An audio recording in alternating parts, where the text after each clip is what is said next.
এই রাস্তা দিয়ে রাত 12টার পর কেউ হাঁটে না, তবে কেউ একজন হাঁটে, তার মাথা নেই, আর সে মানুষ নয়।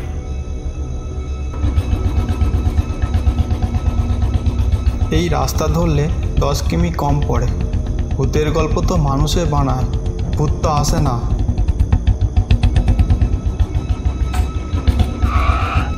আরে গাড়িটা কি হলো, করে বন্ধ হয়ে গেল কেন? মনে হয় ব্যাটারিটা প্রবলেম করছে। সে বাইক থেকে নামে। চারিদিকে ঘুটঘুটে অন্ধকার, জোনাকির ঝিকমিকি আলো। ঠিক তখনই দূর থেকে শোনা যায় টুপটাপ করে পায়ের শব্দ। কেউ যেন ধীরে ধীরে এগিয়ে আসছে তার দিকে। কে রে, এই রাতে হাঁটছিস? দূরে আবছা একটা মানুষ আকৃতি এগিয়ে আসছে, কিন্তু তার মাথা নেই। সে থামে না, সে মাথা ছাড়াই হাঁটছে। তার দিকে নজর পড়লেই কারুর মাথা আর থাকে না। না না না, এ কি, মাথা কই, মাথাটা কই? হঠাৎ সুমনের সামনে এসে দাঁড়ায় সেই মাথাহীন পথচারী। শরীর নড়ছে না, কিন্তু গলার দিকটা কাঁপছে, আর একটা ভয়ঙ্কর গোঙানির আওয়াজ হচ্ছে। এসব দেখে সুমন একদম ভয়ে শুকিয়ে যায়। তার হাত পা আর কিছুই নড়ছে না, গলা পুরো শুকিয়ে গিয়ে মুখ দিয়ে আজ পর্যন্ত বন্ধ হয়ে গেছে। আমায় কিছু করো না, আমাকে ছেড়ে দাও। তখন হঠাৎই সেই পথচারী তার হাতটা উপরে তোলে এবং হাতটা নাড়িয়ে সুমনের মাথাটা ছিঁড়ে দেয়। তারপর সেই কাটা মাথা নিয়ে সে যে পথে এসেছিল সেই দিকেই আবার ফিরে যায়। সে আবার আসবে, আবার অন্য কোনো শিকারের খোঁজে। মেঘডুবি গ্রামের মানুষজন বেশ শান্তিপ্রিয়, তবে আগের রাতে যেটা ঘটেছে সেটা কেউই ভুলতে পারছে না। আজ চায়ের দোকানে সেই নিয়েই আলোচনা চলছে। আমি চোখে দেখেছি, সুমন তার মাথা খুঁজে পাওয়া গেল না। ওর বাইকটা রাস্তার পাশে পড়েছিল। আরে দূর, এসব বাজে কথা বিশ্বাস করিস? মাথা ছাড়া মানুষ কেমনে হাঁটে? মানুষ না বলেই তো হাঁটে। বুড়োরা বলে ওই রাস্তার পাশে একটা পুরনো কবরস্থান ছিল, ওখান থেকেই সে উঠে এসেছে। তাহলে কি আবার তাণ্ডবতান্ত্রিককে ডাকতে হবে? আসতে বল। তাণ্ডবতান্ত্রিক তো নিজেই বলে, যতক্ষণ না সময় আসে আমায় ডাকিস না। আর একবার যদি ডাকিস তাহলে ভূত কেন, পিশাচও পালাবে। তাণ্ডবতান্ত্রিক, এক নাম এক রূপকথা, কিন্তু এইবার তার প্রয়োজন আবার আসছে কিনা তা কেউ জানে না। তবে মাথাহীন পথচারী আবার রাস্তায় হাঁটছে।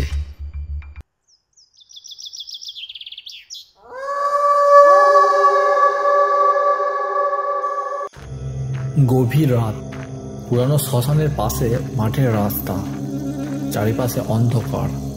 দুইজন কিশোর, অভি আর রাহুল, রাস্তা ধরে হাঁটছে আর গল্প করছে।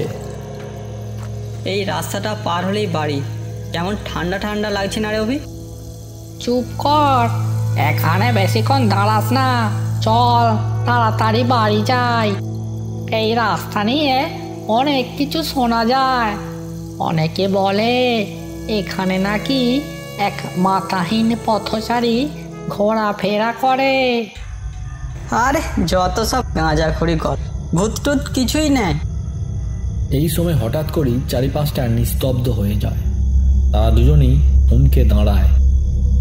ভাই, ওইটা দেখ রে, সামনের দিকে একবার তাকা, মনে হচ্ছে কে একজন আসছে রে।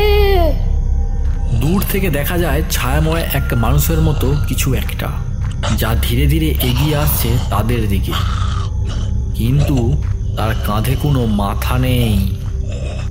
সে সে সে তো মানুষ না, মাথা কোথায় ওর?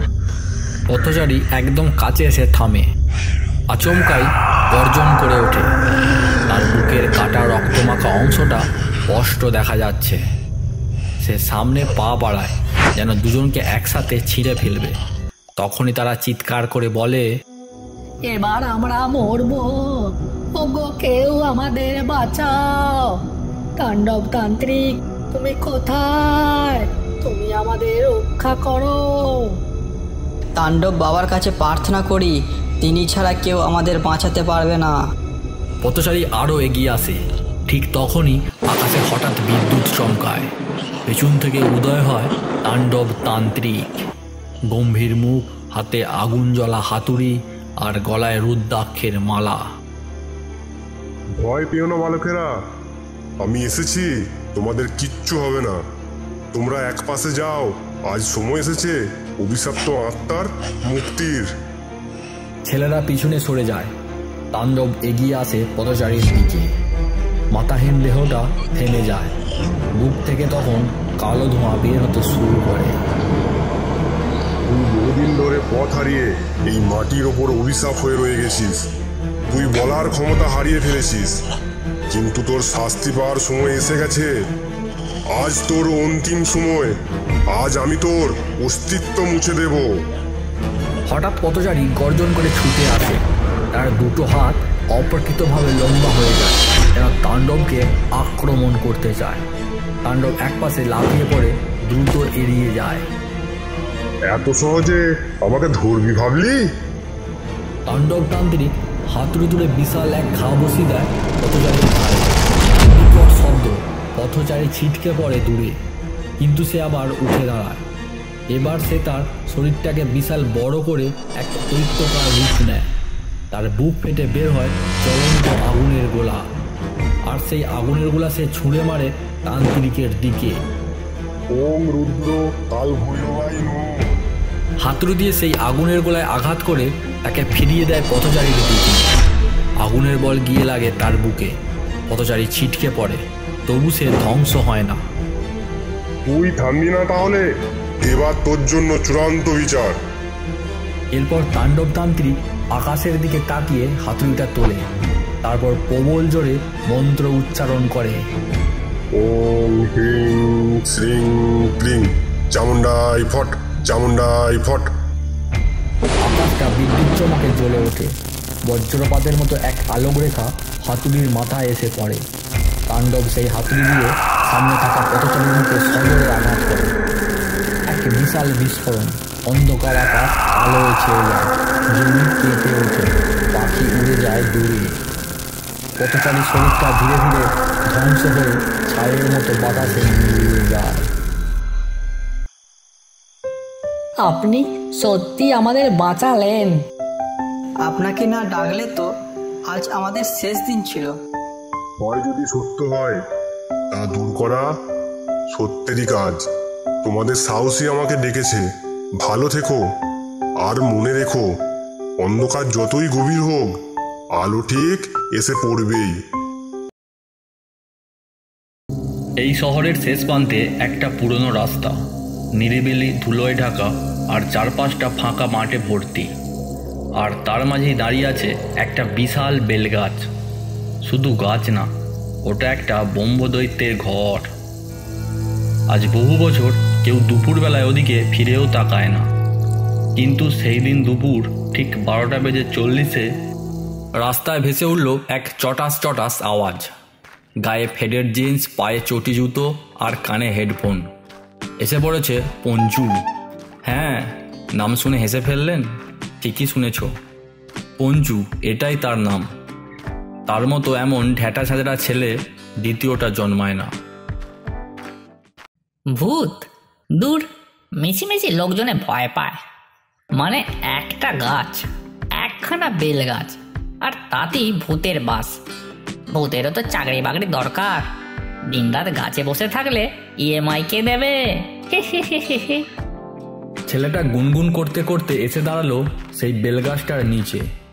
আর তখনই, আচ্ছা, এখন যদি এখানে দাঁড়িয়ে সিস্টেমটা একটু খালি করে দিই, তাহলে কি ভূতে আমাকে ধরবে? গাছের গোড়ায় দুপুরবেলায় পেচ্ছাপ করলে ভূতের ডিউটি বাজবে নাকি? সেই মুহূর্তে বেলগাছটা হালকা কেঁপে উঠল। পাতাগুলো ঝিরঝির করতে লাগলো, কিন্তু পঞ্চু কিছুই বুঝলো না। এই তো শান্তি, এক একদম নিখুঁত পরিবেশ। হয়তো কোনো পুরনো ভূত দেখছে, তাই বলি thanks for the free toilet দাদা।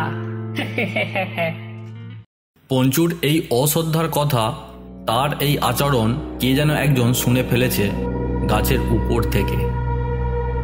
ছোট লোক, পেচ্ছাপ করে চলে গেলি আমার বাসার মাথায়, আর উপর থেকে গালাগালি। এখন একটু শিক্ষার দরকার আছে তোর। হ্যাঁ, এই বেলগাছই ছিল এক ব্রহ্মদৈত্য, 300 বছরের পুরনো। ভূতমহলে যা রেটিং ছিল 5 স্টারের উপরে। কিন্তু এই পঞ্চু ভাবছে ভূত মানে ফালতু জিনিস, গাছ মানে পাবলিক টয়লেট। আর এখানেই শুরু হলো সেই ঘটনা। ব্রহ্মদৈত্য অদৃশ্য হয়ে পঞ্চুর পিছু পিছু রওনা দিল। তার ছায়া গিলে ফেলল পঞ্চুর ছায়াকে। তার নিঃশ্বাস মিশে গেল পঞ্চুর ঘাড়ে।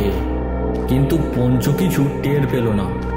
তার নতুন সঙ্গী এখন এক অদৃশ্য ছায়া, এক প্রাচীন অপমানিত আত্মা। পঞ্চু সারাদিন বাইরে ঘোরাঘুরি করে সন্ধ্যের সময় বাড়ি ফিরল। মুখে হাসি, মাথায় আজকে রসিকতা বয়ে নিয়ে ঘরে ঢুকলো। ঠিক সেই মুহূর্তেই বাড়ি ঢুকেই 1 গ্লাস ঠান্ডা জল, তারপর ফেসবুকে একটা স্ট্যাটাস। ভূতের বাপের কাছে পেচ্ছাপ দিলাম, একদম সুপার পোস্ট। ঘরে ঢুকেই পঞ্চু আলো জ্বালালো। চারপাশে আলো ছড়িয়ে পড়ল। হালকা হলুদ আলোয় ঘরটা যেন শান্তিময়। ঠিক তখনই হঠাৎ চটাস করে সুইচ অফ হওয়ার মতো একটা আওয়াজ। আলো নিভে গেল এক ঝটকায়। পুরো ঘর ডুবে গেল আধো অন্ধকারে। নেমে এলো ঘন নীরবতা। আরে আরে, বিদ্যুৎ গেল না কি রে? হালকা ভয়ে ঢুকে পড়ে গলায়, কিন্তু মুখে রসিকতা থামতে চায় না তার। নিশ্চয় মিটার খারাপ, বা আমার ভয়ানক মুখ দেখে আলো নিজে নিজেই নিভে গেল। পঞ্চু ভাবলো সবকিছু নিছকই কাকতালীয়, কিন্তু তখনও জানতো না এই আলো নিভে যাওয়াটা ছিল একটা সংকেত। হঠাৎ 1 সেকেন্ড একেবারে নিস্তব্ধ। তারপরে ঢ্যাং করে জানলার পাটাটা বন্ধ হয়ে যায় নিজে থেকেই। কে জানালাটা বন্ধ হলো কেমনে? পঞ্চু হতভম্ব হয়ে দাঁড়িয়ে আছে। ঘরের মধ্যে নিস্তব্ধতা ঘনিয়ে এসেছে। ঠিক তখনই পিছন থেকে তার মাথায় একটা জোরালো চাপড় পড়ে। মাথা কেঁপে ওঠে পঞ্চু, শরীরটা দুলে যায় সামনের দিকে। ওরে বাপ রে বাপ, কে মারলো আমায়? সে তৎক্ষণাৎ পিছনে ঘুরে তাকায়, কিন্তু কেউ নেই। ঘরের অন্ধকার কোণগুলোর দিকেও তাকায়, সেখানেও কেউ নেই। সে এক পা করে পিছিয়ে এসে কাঁপতে কাঁপতে দেয়ালে হেলান দেয়। ওরে কে আছে আমার ঘরে? সে ধীরে ধীরে বিছানার দিকে এগিয়ে যায়। এক ঝাঁপে বিছানায় চাদর টেনে শুয়ে পড়ে। পঞ্চু বুঝল এখন সে এখানে একা নেই। হাসি মজা, ফেসবুক পোস্ট, গালাগালি সব কিছু পিছনে ফেলে সে এখন একজন নির্বাক আতঙ্কগ্রস্ত মানুষ, যার ঘরে অদৃশ্য কিছু ঢুকে পড়েছে। গভীর রাত, ঘর অন্ধকার। হালকা নীল আলোয় পঞ্চু চাদরের নিচে শুয়ে আছে। চারিপাশে চাপা সাউন্ড, বাতাসের হু হু আওয়াজ। হঠাৎ পঞ্চুর চোখ খুলে যায়। আমি এখনো ঘুমাচ্ছি না, এটা আমার স্বপ্ন? সে চমকে উঠে বসে। ঘরের সবকিছু জায়গা মতো, কিন্তু হঠাৎ এক অদ্ভুত শব্দ হয়। পঞ্চুর বিছানাটা ধীরে ধীরে মাটি থেকে উপরে উঠতে থাকে, পুরো ভাসতে থাকে 3 থেকে 4 ফুট উপরে। ওরে বাবা রে, বিছানাটা উঠছে রে। দেখা যায় পঞ্চুর উপরে, অর্থাৎ মেঝের উপরে ভেসে আছে একটা বিকট লালচে কালো ছায়ামূর্তি, যার চোখ দুটো আগুনের মতো জ্বলছে। এই হচ্ছে সেই ব্রহ্মদৈত্য। অহংকার করলি, ভূতের নাম নিয়ে মজা করলি, আমাকে খুঁজছিলিস তো পঞ্চু? কে তুই? আমি তো মজা করছিলাম রে ভাই। মজা করছিলিস? এবারে খেলবো আমি। হঠাৎ ঘরের জানালাগুলো দুমদাম করে ঝাপটা ঝাপটি আরম্ভ করে দিল। বিছানার চারিপাশটা একটা হালকা আলোর আভা দেখা গেল। ব্রহ্মদৈত্যটা তার মুখটা ধীরে ধীরে পঞ্চুর কাছে নিয়ে এলো। তোর শরীরটা চাই আমার চিরদিনের জন্য।